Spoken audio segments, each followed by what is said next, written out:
Welcome back. If you want to achieve anything in your life, always remember that learning is the only process. It will take your time, it will test your patience, but never try to be give up. Okay? So I'm here again with our new topic. In our previous video, we have stated simple present tense, and I hope the concept is very clear to you now. And our today's topic is present continuous.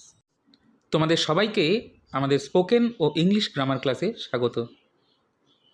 আমরা এর আগের ভিডিওতে দেখেছি tense শেখার জন্য আমাদের কতগুলি pre learning মেটেরিয়ালসের প্রয়োজন হয়। দেখো, স্পোকেন শেখার জন্য যেমন গ্রামারকে খুব ভালো করে শিখতে হয়, তেমনি ইংরেজি টেন্স শেখার জন্য টেন্সের রুট সিম্পল প্রেজেন্ট টেন্সকে সব থেকে ভালো করে শিখতে হয়। আর সে কারণেই আজকে আমরা সিম্পল প্রেজেন্ট টেন্সকে পাশে রেখেই প্রেজেন্ট কন্টিনিউয়াস টেন্সকে শেখার চেষ্টা করব। সিম্পল প্রেজেন্ট টেন্স শেখার সময় আমরা বেশ কিছু ফরমেশনকে তৈরি করেছিলাম। তার মধ্যে একটি ফরমেশন হলো পজিটিভ ফরমেশন। এখানে তোমরা যে বাংলা বাক্যগুলি দেখছো সবগুলিই পজিটিভ ফরমেশনে রয়েছে। পজিটিভ অর্থাৎ হ্যাঁবাচক বাক্য। আমি বই পড়ি এই বাক্যটি যদি আমরা ইংরেজিতে ট্রান্সলেট করি, ফরমেশন অনুসারে প্রথমে আমাদের সাবজেক্টকে প্লেস করতে হবে। আর এখানে সাবজেক্ট হলো আমি, যার ইংরেজি শব্দ আই।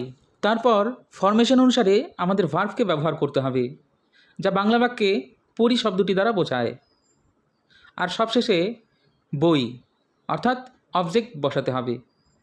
তাহলে আমি ইংরেজিতে লিখব আই রিড বুক।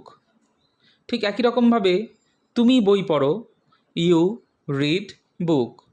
সে বই পড়ে, হি রিডস বুক। আশা করি পজিটিভ বাক্যের কনসেপশনটা তোমাদের খুব ভালো করে ক্লিয়ার হয়ে গেল। এবারে শিখে নেওয়া যাক সিম্পল প্রেজেন্টে পজিটিভ কোয়েশ্চেন্স কীভাবে তৈরি করা হয়। ফরমেশনে আমাদের প্রথমে ডু ডাজ ব্যবহার করতে হবে, তারপর সাবজেক্ট, তারপর ভার্ব ওয়ান প্লাস অবজেক্ট এবং শেষে কোয়েশ্চেন মার্ক। তাহলে এখানে প্রথম বাংলা বাক্যটি ট্রান্সলেট করতে আমাদের হেল্পিংয়ের প্রয়োজন হবে। আমরা জানি ফার্স্ট পার্সন এবং সেকেন্ড পার্সনের সঙ্গে সবসময় ডু হেল্পিংকে ব্যবহার করতে হয়।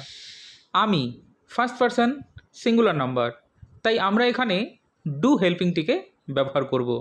তাই আমরা লিখব ডু, তারপর সাবজেক্ট যেটা আমি এর ইংরেজি আমাদের লিখতে হবে আই, তাহলে হলো ডু আই, তারপর ভার্ব ওয়ান অর্থাৎ রিড এবং সবার শেষে অবজেক্ট বই, যার ইংরেজি হলো বুক। তাহলে আমি বলবো do I read book plus question mark. ঠিক একই রকমভাবে তুমি কি বই পড়ো, ডু ইউ রিড বুক। সে কি বই পড়ে, ডাজ শি রিড বুক। আশা করি বিষয়টি পুরোপুরি তোমাদের কাছে স্পষ্ট হয়ে গেছে। এবারে চলো দেখে নেওয়া যাক প্রেজেন্ট কন্টিনিউয়াস টেন্সের ফরমেশনসগুলি। প্রেজেন্ট কন্টিনিউয়াসের দ্বারা আমরা বুঝতে পারি একটু আগে কোনো কাজ শুরু হয়েছে যা কিনা এখনও চলছে। এবারে প্রেজেন্ট কন্টিনিউয়াসের ফরমেশনসগুলি দেখে নাও।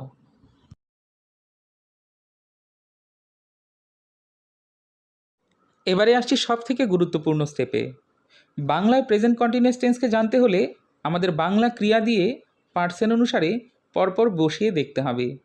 যেমন মনে করো খেলা একটি বাংলা ক্রিয়া, যা আমরা ভার্ব ওয়ান থেকে নিয়েছি। এখানে ফার্স্ট পার্সনে আমি, আমরা এর সঙ্গে যদি খেলা ক্রিয়াটাকে যোগ করে দিই তাহলে প্রেজেন্ট কন্টিনিউয়াসে দাঁড়াবে আমি খেলছি, আমরা খেলছি। সেকেন্ড পার্সনে তুমি খেলছো, তোমরা খেলছো। থার্ড পার্সনে সে খেলছে, তারা খেলছে, রাম খেলছে, এরকম বোঝাবে। এবারে বাংলা পজিটিভ সেন্টেন্সগুলিকে লক্ষ্য করো। প্রেজেন্ট কন্টিনিউয়াসের পজিটিভ ফরমেশনসকে ব্যবহার করে আমরা এই বাক্যগুলিকে ইংরেজিতে ট্রান্সলেট করব। ফরমেশনে প্রথমে আমাদের সাবজেক্টকে ব্যবহার করতে হবে। আর ইতিমধ্যে আমরা নিশ্চয়ই এই বাক্যগুলির সাবজেক্ট, অবজেক্ট ও ভার্বকে চিনে ফেলেছি।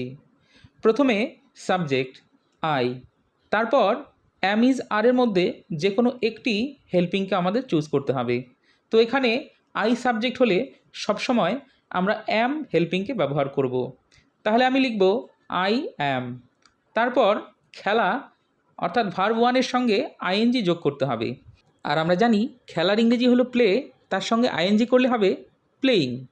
আর শেষে অবজেক্ট ফুটবল। তাহলে পুরো বাক্যটি গিয়ে দাঁড়ালো আই অ্যাম প্লেয়িং ফুটবল। ঠিক একই রকমভাবে আমরা লিখব you are playing football he is playing football.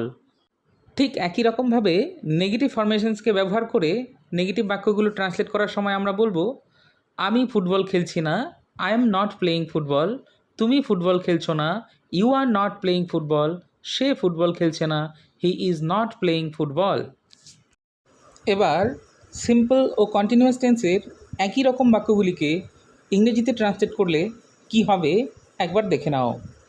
তারা রাস্তায় হাঁটে, আমি লিখব they walk on the street. তারা রাস্তায় হাঁটছে, they are walking on the street. তারা এখানে আসে, দে কাম হেয়ার। তারা এখানে আসছে, দে আর কামিং হেয়ার। তারা বিশ্রাম নেয়, দে টেক রেস্ট। তারা বিশ্রাম নিচ্ছে, দে আর টেকিং রেস্ট। এবার একবার অনুচ্ছেদটি ভালো করে দেখো। এখানে প্রেজেন্ট কন্টিনিউয়াস ও সিম্পল প্রেজেন্টকে ব্যবহার করে একটি অনুচ্ছেদ তৈরি করা হয়েছে। এই অনুচ্ছেদটি আমরা ইংরেজিতে ট্রান্সলেট করব। প্রথমে লেখা আছে আমি বিদ্যালয়ে যাচ্ছি। যাচ্ছি ক্রিয়া থেকে আমরা বুঝতে পারছি এটি প্রেজেন্ট কন্টিনিউয়াস টেন্স। আমাদের বলতে হবে I am going to school. তুমি কি বিদ্যালয়ে যাচ্ছ? এখানেও যাচ্ছ ক্রিয়া থেকে আমরা প্রেজেন্ট কন্টিনিউয়াস টেন্সকে ধরতে পারছি। তাই আমাদের বলতে হবে are you going to school.